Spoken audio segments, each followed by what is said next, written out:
Hello everyone, আশা করছি তোমরা সকলে ভালো আছো। আজকের ভিডিওটা মূলত যারা ক্লাস 6 থেকে 9 পর্যন্ত পড়াশোনা করছো তোমাদের জন্য, নট এসএসসি 26, অর্থাৎ এসএসসি 26 এর জন্য হলো আজকের ভিডিওটা না।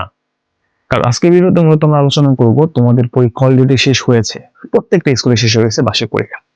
এখন যে সময়টা আছে তোমরা অনেকেই নানা বাড়িতে বেড়াতে যাচ্ছ বা আদার্স কোথাও বেড়াতে যাচ্ছ, ঘুরতে যাচ্ছ, বেশ ভালো কথা।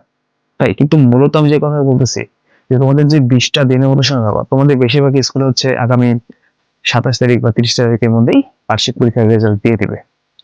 সো এখন এই যে সময়টা আছে, হ্যাঁ, অনেক আগে আমার ভিডিওটা বানানো উচিত ছিল, বাট সময় পাচ্ছি না। আমি কিন্তু এখন রেগুলার ভিডিও দেয় না, সময় পাই না। তো যাই হোক, যখন যেই সময়টা আছে, এখন এই সময়টা তোমরা অনেকে ঘোরাফেরা করছো, অনেক অনেক ঘুরছো, সেই সময়টা এখন কাজে লাগাও। যে তোমাদের 20 দিনের মতো সময় আছে, মোটামুটি জানুয়ারি মাসে আগ পর্যন্ত, ধরো 15 20 দিন 20 দিনের মতো সময় আছে।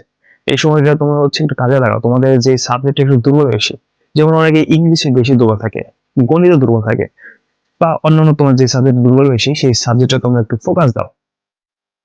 হ্যাঁ, ওই সাবজেক্টের ফোকাস দাও যে ওই সাবজেক্টটা কি কি আছে। যেমন ইংলিশে ভোকাবুলারি আমাদের দৈনন্দিন প্রত্যেকটা সময় কাজে লাগে। ইংলিশটা নিয়ে আজকে বেশি একটু কথা বলতেছি, কারণ ইংলিশে বেশি দেখলাম যে গণিতে থেকেও তুমি ইংলিশে বেশি মার্ক দুর্বল স্টুডেন্টরা। গণিতে মূলত সবাই এখন ভালোই পারতেছে, কিন্তু একটু নোট করে দেখলাম সব জায়গা থেকে, হ্যাঁ, গবেষণায় দেখা যায় ইংলিশে বর্তমান ছেলে পেলে আর কি একটু কাঁচা।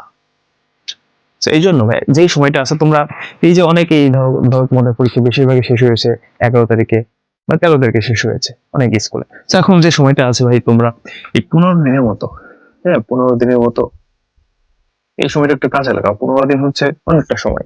তুমি 15 দিনে ইংলিশটা একটু ভালো মতো প্র্যাকটিস করো। হ্যাঁ, ইংলিশটা একটু ভালো মতো প্র্যাকটিস করো, বা এখান থেকে পাশাপাশি ম্যাথ দেখতে পারো।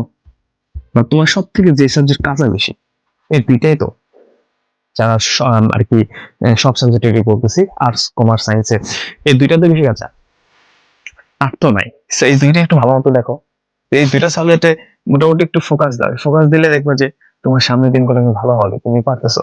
আর একটা কথা, যে এখন তোমরা অনেকেই বলছো ভাই দূর আপনার সঙ্গে লাভ কি, পরীক্ষা শেষে এখন ঘোরাফেরা করবো না, মাস্তি করবো না, দেখি ভাই, আমরা এখন স্টুডেন্ট, হ্যাঁ, তোমরা এখন স্টুডেন্ট।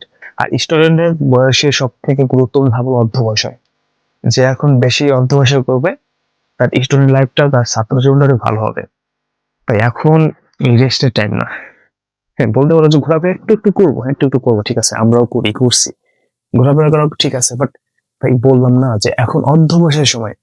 তোমরা একটা দিন কাজে লাগাও, তুমি 2 দিন ঘুরো, 3 দিন ঘুরো, ঘোরাফেরা করা আবশ্যক, ঘুরবা, বাট পড়াশোনাটা কন্টিনিউ করতে হবে।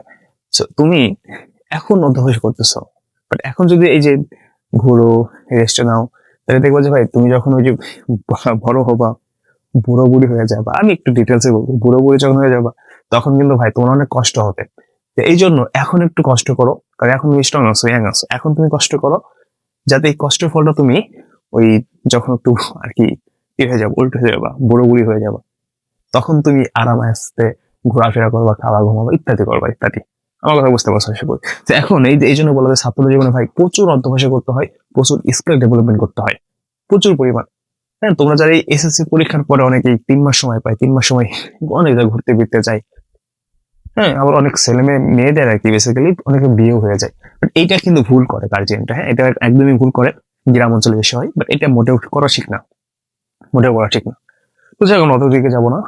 মেন আজকের ক্লাসটার মেন বক্তব্য হচ্ছে তোমরা অধ্যবসায় করো, খুব খুব খুব অধ্যবসায় করো, যতটা তোমাকে পসিবল, যতটা তোমার পসিবল ততটা অধ্যবসায় করো। এখন যতটা তুমি কষ্ট করবা, তোমার ফিউচার ততটা ব্রাইট হবে, 100%। সো বেশি কথা না বলি, সবাই ভালো থাকো। খুব শীঘ্রই দেখা হচ্ছে। আমি ব্যস্ততার কারণে ভাই ভিডিও দিতে পারছি না, অনেক অনেক ভিডিও আগে দিতাম, আপলোড করতাম, বাট সময় পাচ্ছি না, অনেক ব্যস্ততা, অনেক। জানুয়ারি থেকে আবার কন্টিনিউ করার ইচ্ছা আছে। বাড়ার জন্য দোয়া করো সবাই, তোমাদের জন্য দোয়া থাকলো অনেক অনেক। ভালো থাকো সবাই।